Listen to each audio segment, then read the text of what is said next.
Before I show you my annual net worth, I want to show you some very interesting statistics that I found from Credit Karma. And Americans have a serious net worth problem, and it's not good at all. So the first one they found was that 51% of Americans don't know how to calculate their net worth. Your net worth is your total assets minus your total liability. So if you own a house that's worth $400,000 and you have a mortgage balance of $200,000, then your net worth is $200,000 from the equity of your home. You need to also add cash, expensive jewelry, investments, and retirement accounts to your assets. And if you have a student loan, credit card debt, car loan, or any other form of debt, those are considered your liabilities. And the second one is that about 31% of Americans have a net worth of $0 or less. And I was one of them. My net worth was actually in the negative way back in 2013. And I'm going to show you my net worth statement in a little bit. And this is more alarming. 41% of Gen Z have a net worth of $0 or less. And 38% are millennials and 21% are baby boomers. And the third statement was really interesting. The 30% of Gen Z care more about celebrities' net worth than their own. That's an interesting survey from Credit Karma that younger generations know how much celebrities are worth more than their own. And when it comes to retirement savings, 25% of Gen X respondents said they don't have any 401k or Roth IRAs, while 27% of baby boomer respondents said they have nothing in their retirement investments. And 67% of respondents said they don't track their net worth at all. And this is really surprising. 73% of Gen X respondents and 68% of baby boomer respondents said they currently don't track their net worth at all. But out of this whole survey, over 22% said the term net worth only applies to wealthy people. 38% of Gen Z and 33% of millennial respondents said net worth is only for millionaires. Man, this is crazy. And your net worth, it has almost nothing to do with your income. And I know plenty of people with high incomes that appear rich, but they are in a lot of debt. So in the end, they're not really wealthy. And I knew a couple last year who made almost $300,000 a year together, but they were living paycheck to paycheck because they bought a house with almost 30% of their take-home income going straight to their mortgage payments, and 2 car loans with a total of $1,500 a month and almost $20,000 total in credit card debt with nothing saved or invested. And wealthy people, on the other hand, are not necessarily making over 6 figures in income. And I had a client of mine made $80,000 a year with $70,000 in her 401k, $30,000 in her Roth IRA, and $10,000 in cash. And the only debt she had was the mortgage. Her income was $80,000 a year, but her net worth was over $250,000. And she was someone with a net worth that exceeded her median age group and was also considered someone who was on track to become a millionaire in 8 to 10 years. Now, that was someone who was going to become very wealthy, financially independent, and have a large amount of assets. And there's apparently a big misconception about the term net worth because it's supposed to apply to every individual, household, and entity. And it doesn't matter if you're a millionaire or a billionaire.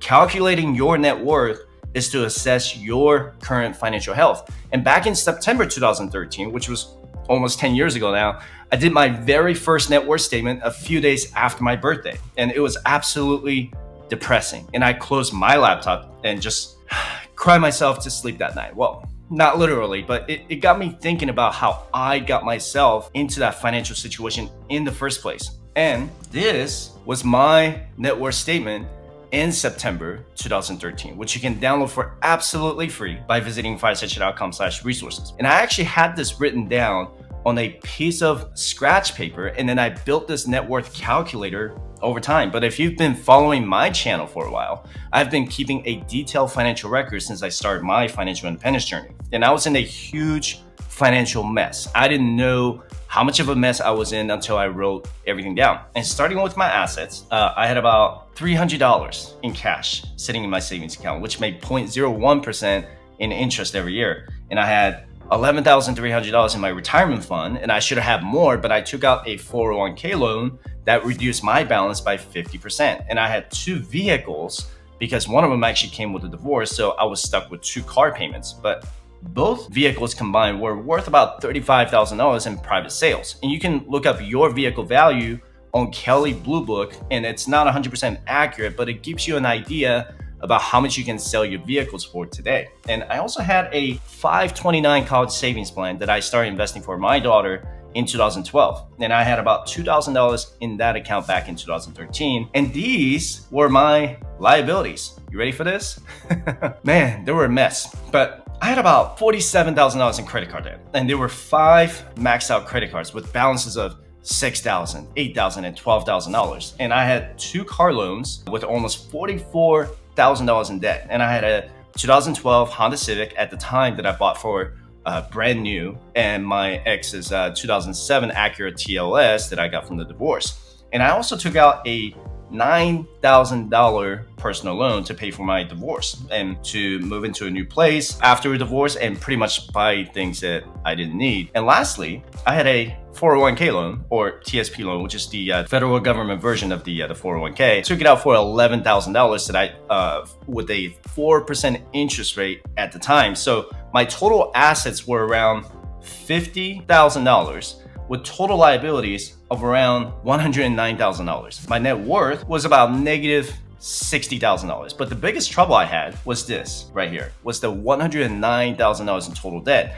And keep in mind that I didn't have a mortgage because I was renting at the time. And I also didn't have any taxable investments outside of my retirement. Before I show you my 2014 net worth statement, I just want to share with you the fact that I did live paycheck to paycheck. And I wanted to start investing, but I couldn't do any investing because of all the debts that I had. In January 2014, I got on my debt-free journey and got very intense with it. And I was determined to pay off $110,000 in total consumer debt by the end of 2015. And I did a live stream about my debt-free journey last month, and you can check out the videos on my debt-free journey playlist. And take a look at how my net worth changed in September 2014 when I got on my debt-free journey. And keep in mind that this is 9 months going into my debt-free journey, and my income was $58,000.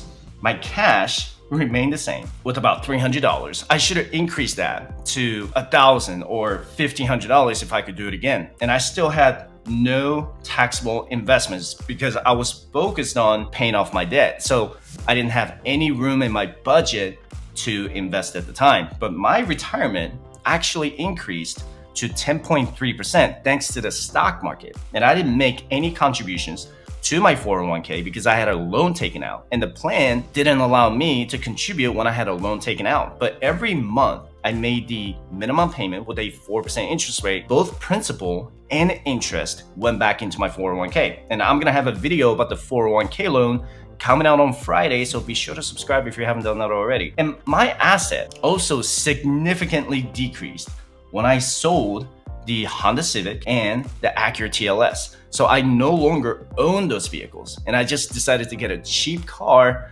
and carpool with my coworkers almost every single day to save money on my gas. My vehicle loan essentially went from $42,000 to zero in a matter of a few days. But I made one mistake, and that was to purchase a house when I was still in debt. And I bought a house in August 2014 for $180,000. And I know you're gonna say, what a great investment, but it really wasn't at the time because I still had about $40,000 left in debt. And if I could do it again, I would have waited another year to buy a house when I was completely out of debt with a fully funded emergency fund. And my investment priorities were all jacked up back then because I continued to invest in my daughter's 529 college savings plan. At the time, I thought it was just as important as paying off my debt. My daughter's 529 balance actually increased in 2014, and I should have turned off my contributions to the 529 and put that money towards my debt instead. Remember, guys, your kids go to college for 4 years, but your retirement is forever. You should always prioritize your debt and retirement over your kids' college savings. Do I contribute to her 529 now?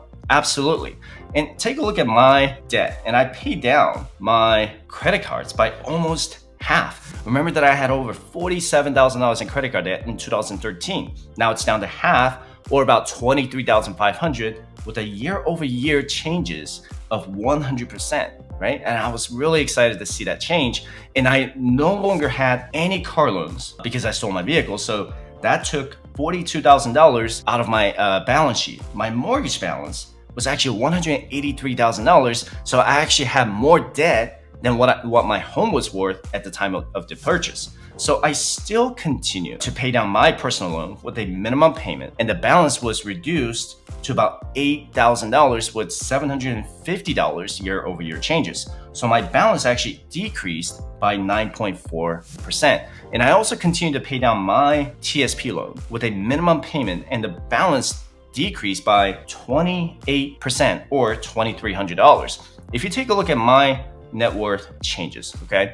And I was still in the negative at negative $26,000, but my net worth actually increased by almost $33,000, right? So that was a good sign, but I still have more work to do. Now, take a look at my annual net worth statement in September 2015. My cash actually increased by $400 with a balance of $750. That was really exciting for me because it was the most cash I had at the time, and I should have had at least $1,000, but I really wanted to pay my debts off at the time.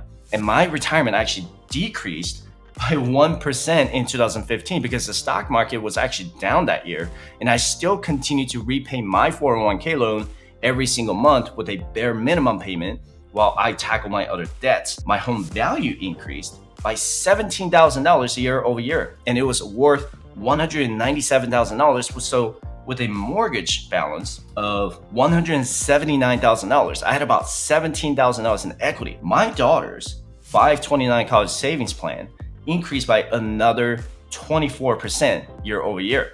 And if you take a look at my debt, this is exciting, okay?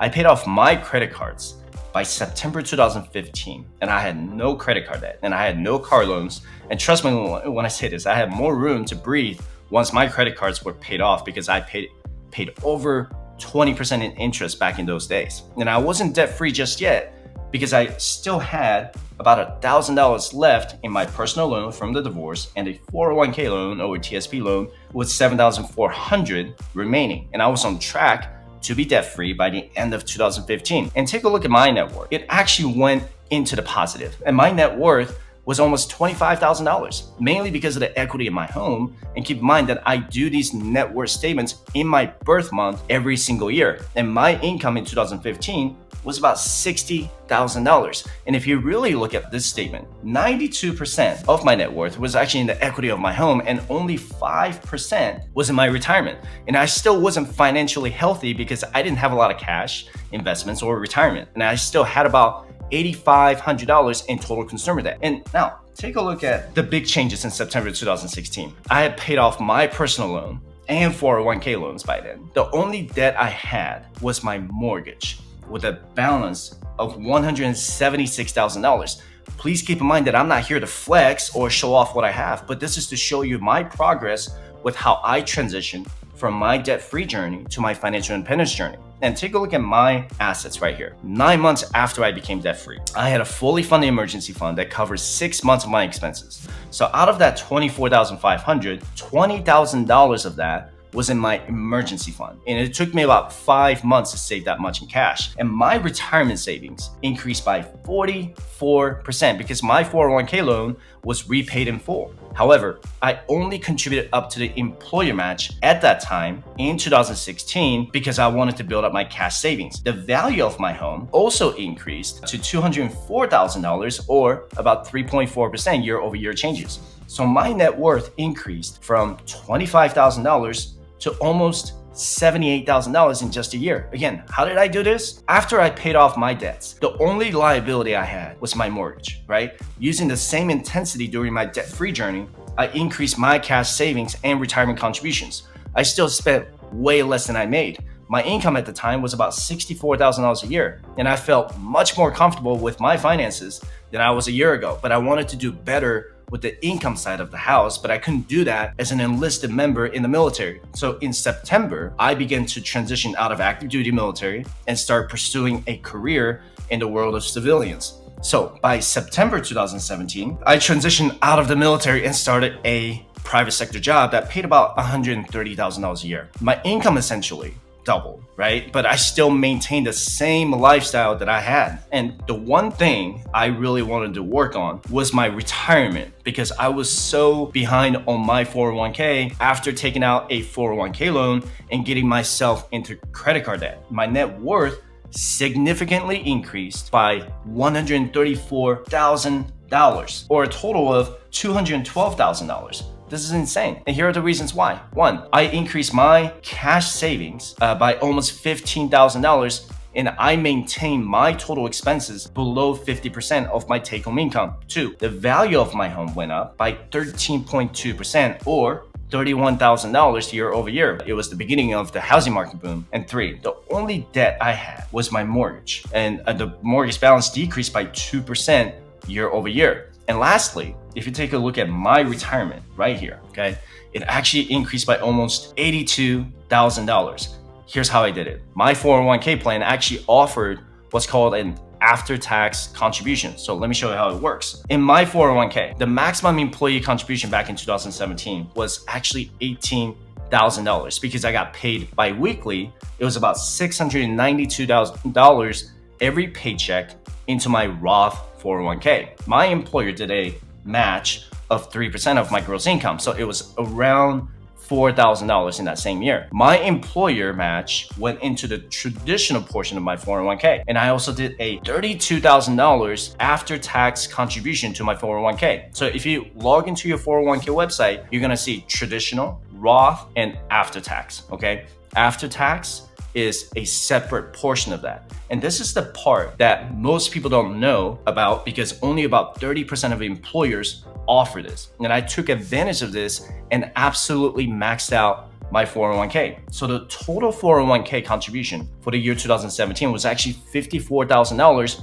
including my employer match. Why did I do this? Because I felt so behind on my retirement at that age because of all the debts that I had to pay off in 2014 and 2015. And I also did a detailed video on the mega 401k contributions, and I will put that link in the description below. Back to my net worth statement. I want you to take a look at how it changed from 2017 to 2018. My net worth increased by almost $178,000 in a year. Here's how. My cash savings still went up, not a lot, but just about $12,000, or a 23% year over year changes. This was the same year I started my taxable investments. Because my income continued to go up, I just simply increased my savings rate and kept my expenses very low. I didn't have any lifestyle inflation except for maybe traveling, okay? And I did another year of mega 401k contribution, so that increased by another $50,000. I also bought a 2018 Tesla that year, which was worth about $53,000 at the time, but that's going to depreciate. I'm going to show you that later on. But I still stayed in the same house that I bought in 2014, and the same house I'm still living in right now was worth $26,000 more than what it was a year ago. My mortgage balance decreased by another 2%, and that was the only debt that I had. So my net worth in 2018 was about almost $390,000. Did I feel wealthy? Not quite. And I felt like most of my money was tied up in real estate and retirement. And if you take a look at the allocation, I had about 9% cash, 5% in taxable investments, 27% in retirement, 9% in car, and 47% in real estate. And my goal was to balance it out so that I didn't have too much tied up in real estate where I would have to sell the property to touch the equity in my home, right? And I also wanted to do one more year of my mega 401k so that I could finally catch up to where I wanted to be based on my age at the time. But after 2019, I wanted to just do the maximum employee contribution and not the after-tax contribution. Take a look at my net worth statement in September 2019. Once you hit 6 figures in net worth, the growth becomes exponential. My total net worth at the time was just over $530,000. My cash savings increased by 19%, or a total of $63,000 year over year to maintain the 10% threshold. My target goal was to maintain 10 to 15% in the future years so that I have the opportunity to buy other assets like investment properties and more equities in the stock market. And my taxable investments only increased by 9%. And that's because I bought a Tesla the year before, and I slowed down on my taxable investments so that I didn't have a car loan, and my retirement actually surpassed my real estate by just 1% right here, okay? So 39% of my net worth was in my 401k and Roth IRA, while 38% of my net worth was in the equity of my home. This was also due to a massive bull market in 2019 when the S&P 500 made a 28% return in that 1 year. And I'm gonna go live stream next month on my birthday to reveal my net worth update as of September 2023. And what I just revealed now, that's just all the way back to 2019. So be sure to subscribe if you haven't done that already. And I'm gonna talk about how my net worth has changed year over year from 2016 to 2023. And during my debt-free journey from 2014 to 2016, I paid off $110,000 in credit card debt, a personal loan, a 401k loan, and 2 car loans. And I did all that in 2 years because I became extremely frugal during those years. When I became debt-free in 2016, I focused on maximizing my cash savings so that I had at least 6 months of my expenses in an emergency fund. I also had cash savings to pay for any annual expenses, travel fund, and any discretionary fund to pay for my daughter's birthday, my birthday party, and anything else I wanted to have fun with so that I would never get back into debt again. And I also boosted my retirement savings because I was really behind after paying off my debts. And I'm still living in the same house right now that I purchased back in 2014. I also refinanced in 2020, which decreased my mortgage interest rate from 4.25% to 2.9%. Now, I know every one of your financial situation is different, and this video is by no means showing off my net worth to brag about it, but I want you to look at your finances from a different perspective. These successful millionaires that you hear about on the internet didn't always start with $1 million. Most of them started with nothing, and I was one of them. No one taught me how to budget, and no one ever taught me how to invest. Let me know in the comment section down below if you're one of them. But now is the time to start developing your own investment plan based on your needs and wants. And if you're curious about your eligibility to join my private client program, you can schedule a free 20-minute session with me by visiting fireside.com/coaching.